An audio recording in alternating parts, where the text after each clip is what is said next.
8,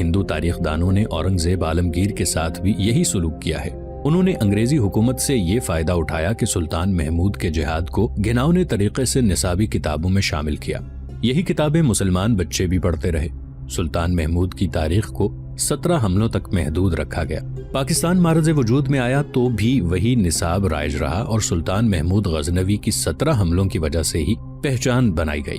اب بھی آپ کو نصابی کتابوں میں وہی کچھ ملے گا جو انگریزوں کے دور میں لکھا گیا تھا۔ پاکستان میں نصابی کتابیں لکھ کر اسکولوں کالجوں کے لیے منظور کرانا ایک کاروبار ہے۔ اس میں لین دین کا خیال رکھا جاتا ہے، کھایا پیا جاتا ہے۔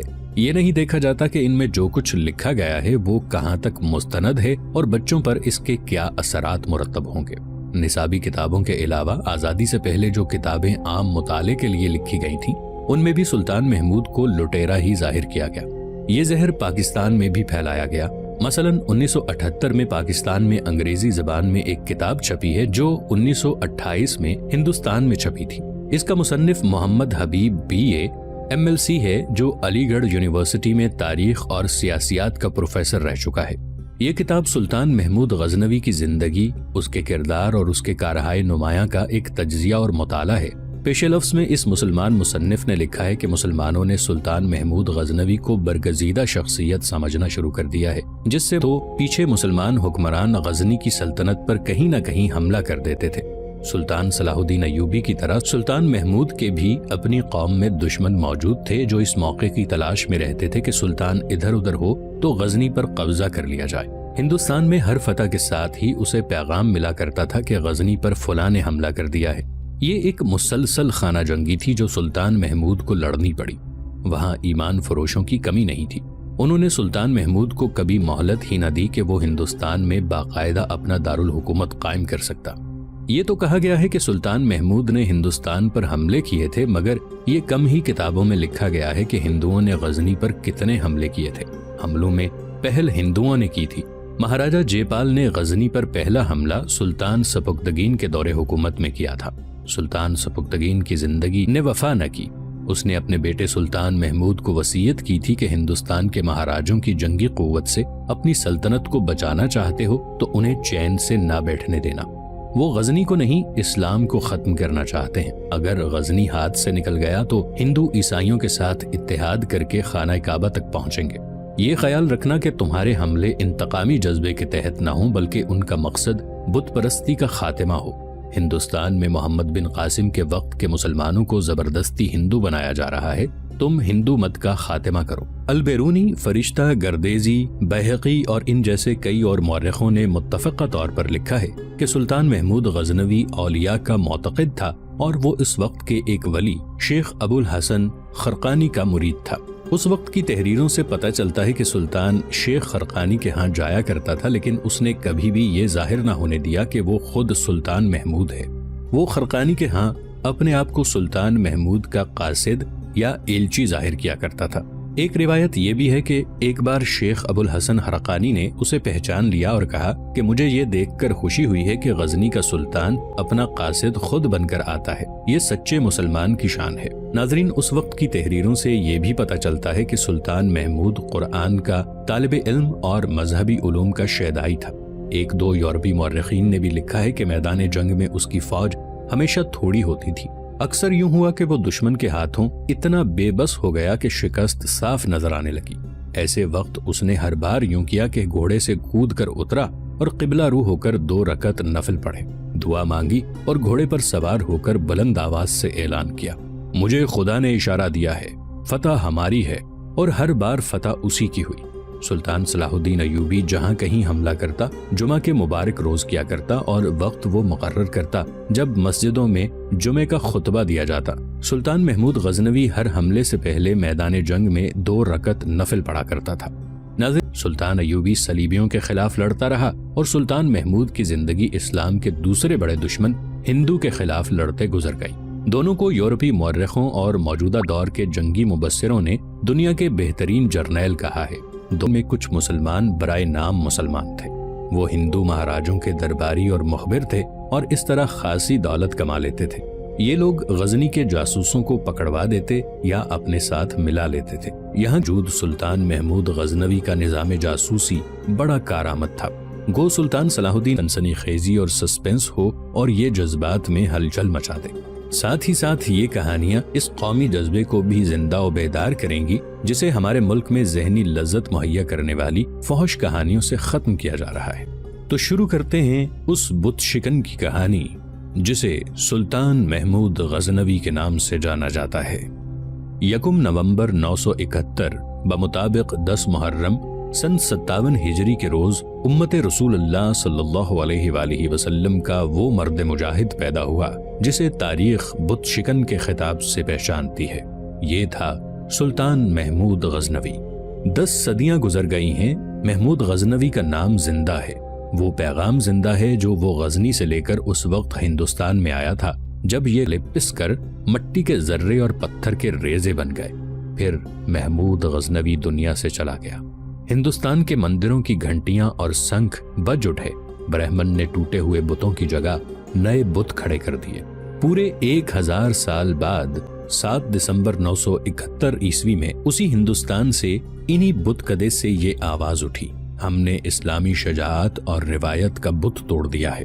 ناظرین، گزرے ہوئے ماہ سال میں ہمارے کئی بت ٹوٹ گئے، ایمان کا بت، قومی کردار کا بت، وقار کا بت، روایات کا بت، امت رسول صلی اللہ علیہ وآلہ وسلم کی وحدت کا بت۔ ہمارا کوئی بت سلامت نہیں رہا۔ برہمن کے بڑے ہی حسین بتوں نے ہم پر ایسا طلسم طاری کیا ہے کہ ہم سب بھربھری مٹی کے بت بن گئے ہیں۔ ہمیں جنہیں خود پیدا کردہ آندھیاں کھاتی اور اڑاتی چلی جا رہی ہیں۔ وہ مسجدیں جو محمود غزنوی نے یہاں بنائی تھیں وہ ویران ہیں۔ وہ جھوٹ کو برحق مان لیتی ہے تو حق کے بت ٹوٹ جاتے ہیں۔ تاریخ کے تاریک گوشوں میں جھانکیے، 1000 پہلے کے عینی شاہدوں کی تحریریں پڑھیے۔ یہ تحریریں بجھی بجھی سی ہیں، مگر غور کرو تو کہانی مکمل ہو جاتی ہے۔ بکھری بکھری کڑیاں بھی ملتی ہیں جنہیں ایک دوسرے سے ملاؤ تو اس دور کے کئی واقعات کا دیا کہ ان کے لیے دنیا میں رسوائی ہے اور آخرت میں آگ کا عذاب، اور اللہ ہی جانتا ہے کہ وہ عذاب کس قدر بھیانک ہے۔